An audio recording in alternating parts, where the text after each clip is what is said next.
नमस्ते everyone, welcome to law simplified hub.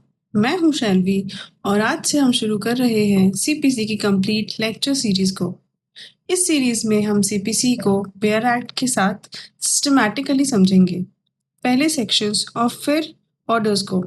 आज के लेक्चर में हम सीपीसी के इंट्रोडक्शन पार्ट को समझेंगे, तो चलिए शुरू करते हैं। तो सबसे पहले समझते हैं सीपीसी क्या है। सीपीसी का फुल फॉर्म है कोड ऑफ सिविल प्रोसीजर 1908। ये एक प्रोसीजरल लॉ है और इसका काम राइट्स क्रिएट करना नहीं है, बल्कि एग्जिस्टिंग राइट्स को इन्फोर्स करने के लिए प्रोसीजर प्रोवाइड करना होता है। अगर किसी व्यक्ति का सिविल राइट वायलेट होता है तो कोर्ट में सूट फाइल कैसे होगा, समन्स कैसे इशू होगा, एविडेंस कैसे रिकॉर्ड होगा और डिक्री कैसे पास होगी, इन सब की प्रोसीजर को सीपीसी बताता है। अब हम प्रोसीजरल लॉ की मीनिंग को समझेंगे। तो अगर हम देखें तो लॉ को ब्रॉडली दो पार्ट्स में डिवाइड किया जा सकता है। एक है सब्सटैंटिव और एक है प्रोसीजरल लॉ। सब्सटैंटिव लॉ हमें राइट्स और लायबिलिटीज बताता है, जबकि प्रोसीजरल लॉ बताता है कि उन राइट्स को कोर्ट में इन्फोर्स कैसे करना है। एक एग्जाम्पल से समझते हैं। मान लीजिए ए ने बी के साथ कॉन्ट्रैक्ट किया। मान लेते हैं ए ने बी के साथ कॉन्ट्रैक्ट किया, ठीक है। बी ने उस कॉन्ट्रैक्ट को तोड़ दिया, तो कॉन्ट्रैक्ट से रिलेटेड राइट्स हमें इंडियन कॉन्ट्रैक्ट एक्ट देता है, लेकिन कोर्ट में उस सूट को फाइल कैसे करना है, ये सब चीज़ें हमें सीपीसी बताएगी। तो चलिए अब इसके हम ऑब्जेक्ट्स भी देख लेते हैं। तो पहला ऑब्जेक्ट बताता है एक यूनिफॉर्म प्रोसीजर होना चाहिए, फेयर ट्रायल होना चाहिए, स्पीडी जस्टिस। फोर्थ बोलता है avoid मल्टीसिप्लिटी of proceeding and fifth बताता है प्रॉपर एडमिनिस्ट्रेशन ऑफ जस्टिस।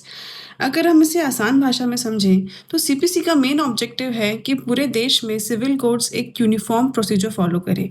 इससे क्या होगा, इससे फेयरनेस मेंटेन होती है, अननेसेसरी लिटिगेशन कम होता है और जस्टिस जो है एफिशिएंटली डिलीवर किया जा सकता है। अब हम इसका स्ट्रक्चर देखते हैं। इसमें कुल 158 सेक्शंस हैं और 51 ऑर्डर्स हैं। सीपीसी को दो मेजर पार्ट्स में डिवाइड किया गया है, जो कि है सेक्शंस एंड ऑर्डर्स। सेक्शंस हमें एक जनरल प्रिंसिपल्स बताते हैं, जबकि ऑर्डर उन प्रिंसिपल्स को इम्प्लीमेंट करने की डिटेल प्रोसीजर प्रोवाइड करते हैं।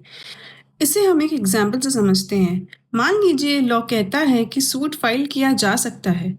ये प्रिंसिपल सेक्शंस में मिलेंगे, लेकिन प्लेंट किस फॉर्मेट में होगी, उसके क्या पर्टिकुलर्स होंगे, ये सब हमें ऑर्डर 7 में मिलेगा।